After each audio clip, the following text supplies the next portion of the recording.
ভাই প্লিজ যেভাবে হোক না করুন। মেম্বার কলিমউদ্দিন সাহেব কয়েকবার তিনি মাহফিলটি কয়েকবার আপনারা জানেন, প্রথমবার জালেমেরা সৈরা শাসক ফিরাউনের উত্তরসূরিরা কোরআনের মাহফিল তারা বন্ধ করে দিয়েছিল। দ্বিতীয়বার আল্লাহর প্রাকৃতিক দুর্যোগের কারণে, বৃষ্টির কারণে আপনারা জানেন, শুনতে পারেন নাই, মানে খালি বাধা আর বাধা। আজকেও সেই পরিবেশ কুয়াশার কারণে হেলিকপ্টার আসতে উনি এসেছেন 12টা 35-40-এর দিকে। এখন না আসলে তো আমরা আসতে পারবো না, কথাকে বুঝতে পারছেন?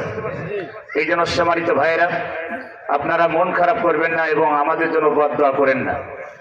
এবং মুফতি আমির হামজা সাহেব শারীরিক অসুস্থ, কলিমউদ্দিন ভাইকে বলা হয়েছিল যে আপনি মাহফিল আগামী বছর করেন। উনি বললেন যে না, এলাকার মানুষ আমাকে খুবই করছে, আপনার মাহফিল করতেই হবে। যা হোক, কবুল করেছেন মালিক, আজকে আমরা এখানে আসতে পারবো আমার মনে হয়েছে। কিন্তু আনছেন কে? চিল্লাই বলেন কে? আল্লাহ পাক আমাদের ভালোবাসেন, এই ভালোবাসার দিয়ে আজকে সেই বহির প্রকাশ হবে। আজকে গোমস্তুপুরের মানুষ, হাজার হাজার মানুষ কোরআনের জন্য ধাবিত। আমরা কোরআনকে ভালোবাসি, এই জন্য মেম্বার কলিমউদ্দিনকে আপনারা ভুল বুঝবেন না। তার প্রচেষ্টা, তার চাওয়া পাওয়া সব, তিনি মাহফিলের জন্য যশোর পর্যন্ত গেছে, আমার বাড়িতে গেছে, চুয়াডাঙ্গায় গেছে, কুষ্টিয়ায় গেছে, আর আশপাশে রাজশাহী, যেখানে বগুড়া পর্যন্ত গেছে এই মাহফিলের জন্য। আমি তার জন্য প্রাণ খুলে দোয়া করি।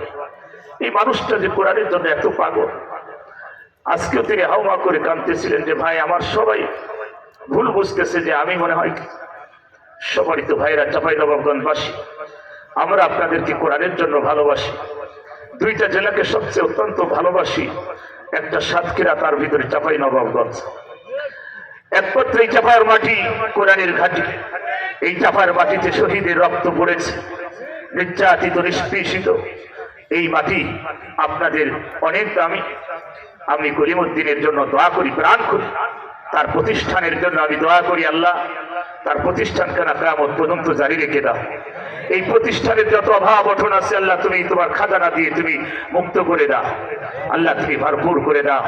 আপনারা কলিমউদ্দিন সাহেব, আপনাদের মেম্বার, তিনি খুব কষ্ট করেছেন এই মাদ্রাসাকে ধরে রাখার জন্য, টিকে রাখার জন্য। আপনাদের সহযোগিতা থাকলে প্রতিষ্ঠান চলবে, আর যদি সহযোগিতা না থাকে একার মাধ্যমে প্রতিষ্ঠান চালানো সম্ভব না। কথা বলে ঠিক না?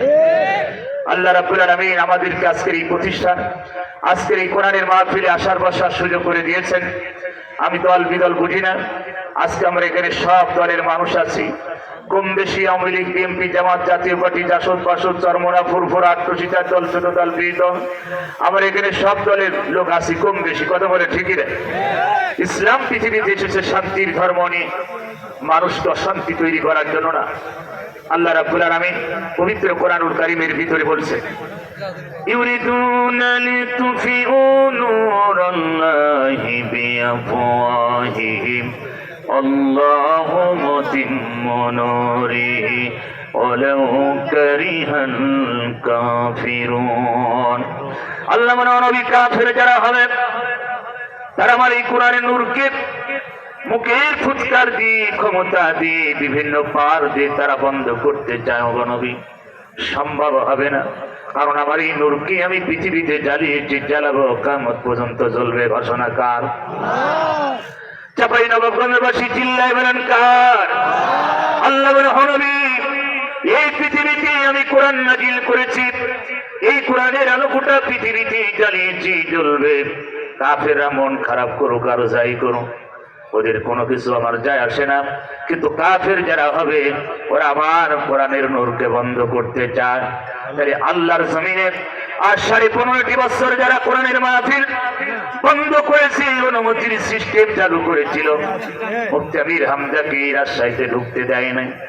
আল্লাহর ভাষায় চিল্লাই বলেন ওরা কি? আল্লাহর ভাষায় ওরা কাফের, যারা কোরআন ইবাদত, ইসলামে ইকামতের দ্বীনের বিরুদ্ধে যারা ষড়যন্ত্র করেছে, আলেমদের বিরুদ্ধে যারা ষড়যন্ত্র করেছে, আলেমদেরকে যারা হত্যা করেছে।